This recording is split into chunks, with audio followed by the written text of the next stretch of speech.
Okey, Assalamualaikum warahmatullahi wabarakatuh. Hari ni kita bersama Umar segmen Umar Ali Ciki-ciki bom. Ciki-ciki bom. Bom. Okey, kat sini kita ada permainan. Yang ni sebenarnya untuk skateboard. Tapi Umar nak main dengan kasut roda. Lama tak main kasut roda katanya. Untuk maklumat semua, Umar ni dah pandai ni sebenarnya naik kasut roda. Siap main dekat mana Abang? Main dekat ice skating lah.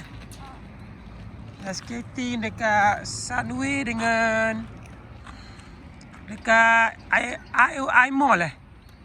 Putrajaya. Ali pun pandai sebenarnya. Okey, lepas ni Ali pula kita tengok. Untuk selamatan kita kena pakai pelindung. Pelindung apa ni, Dek? Pelindung lutut. Masuk tangan kaki lu. Buka. Masuk dalam. Ingat pakai terus je. Tak boleh. Dia kena macam tu. So ni kena pusing kat belakang. Ali tak boleh lah sebab Ali kecil. So Ali kecil sikit. Okay, so Umar tunjuk skill, cara kawalan. Push. Sebenarnya dah lama lah ni kasut roda kakak Acha ni. Malang kan?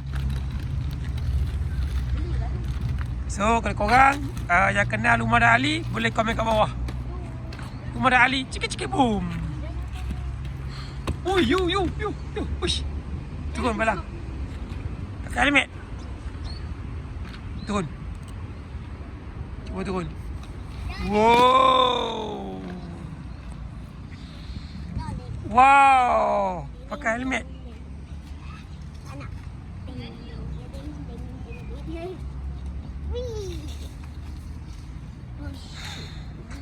So hari ni alhamdulillah cuaca kat sini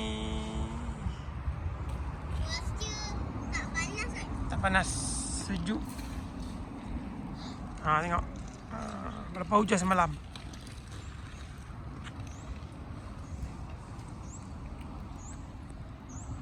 Okay, sekat saja perkongsian saya untuk kali ini. Assalamualaikum warahmatullahi wabarakatuh. Bye bye. Dan selamat berpuasa di bulan Ramadan.